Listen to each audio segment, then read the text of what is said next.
Hi, this is Mark Michelot from Building Aspirations here with a quick idea for you about goal setting and achievement. I'm going to teach you the basics of goal setting to really have your team be more productive.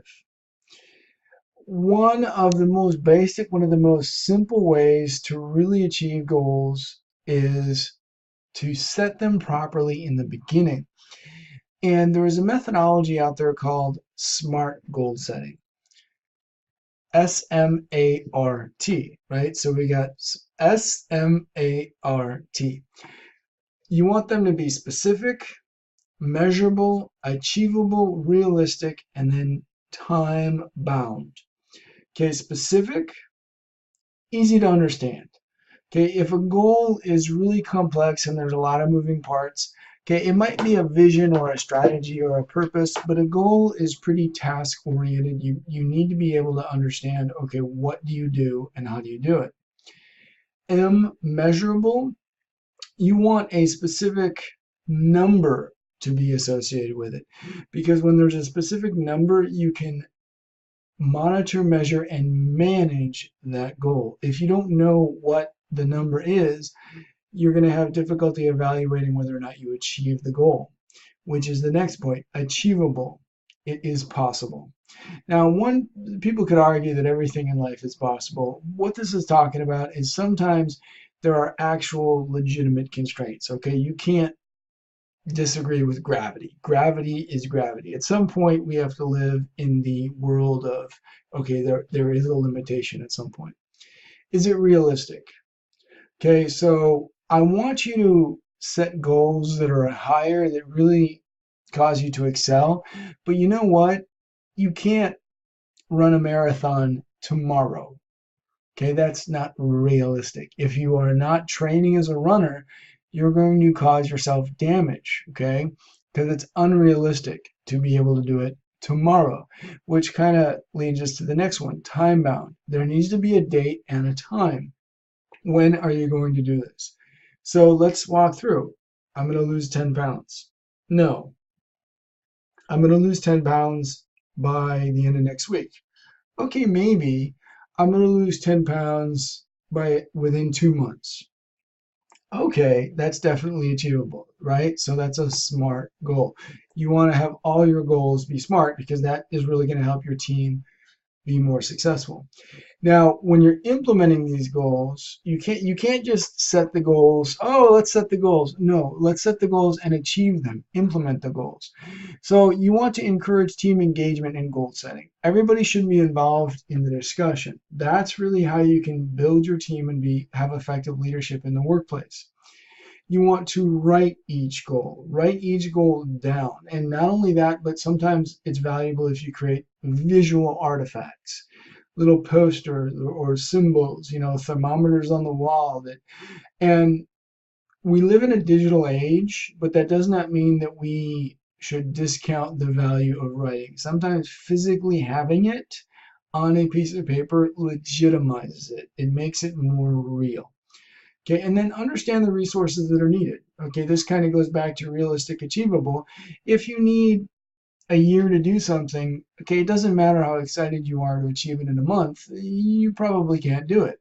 Okay, and if you need a team of 10 and you have a team of one, okay, what are the resources needed? You need to be able to go to management and say, okay, we have these time constraints, we need this budget. And then there needs to be an established process for the goals review because we want to make sure that these goals are achieved. If you just write them down and don't achieve them, doesn't matter. And there should be some measure of success with the achievement as well. I mean, you don't have to have a party every time, but there needs to be some type of celebration of when you achieve the goal. That creates commitment on the team.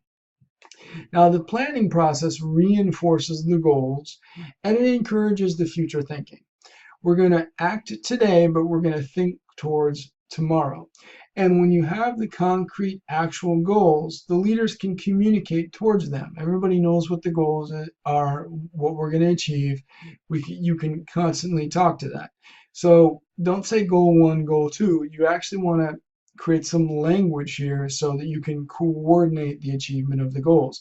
Our new project goal, our product launch goal, something like that. And really good leaders make the resources available when they are needed. And best, they forecast or predict when they're needed. So that means there needs to be a little bit of a planning here. Okay, you want to connect the goals to the overall strategies. You don't want disparate goals. Achieving goals is great, but you want to achieve all these goals and have each one be a brick in building a wall, so to say. And your strategy is building that overall wall. So not only do the individual goals have a time frame, but the strategy or the collection of goals has a time frame. And you want to assign responsibilities to everybody. Everybody should have a specific role and know what their goal is and how their goal connects to the overall strategy. And by planning this out, you can anticipate obstacles. At some point, there's going to be disagreement. Maybe you're going to be short-staffed. People are going to go on vacation. There's going to be maternity leave. And when you can see all of this well in the future, you can anticipate some measure of the obstacles that are there and then work to avoid them. And then if you truly need to modify the plan, you can do that. Okay, I don't want you to change your goals willy-nilly, but sometimes if there's restructuring or a merger or a major change in senior management, you need to modify the plan. Now, this all fits in a team building methodology. You want the team to be involved in the goal setting and the implementation. Okay, here are 3 things that you can do. Number 1, encourage team communication. You want everybody to actively participate in the goal setting process.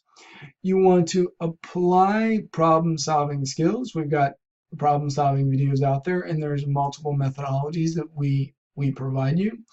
And then to create a little bit of a learning environment, you want emotional, personal commitment towards these goals. Not only towards the goals, but the achievement of the goals.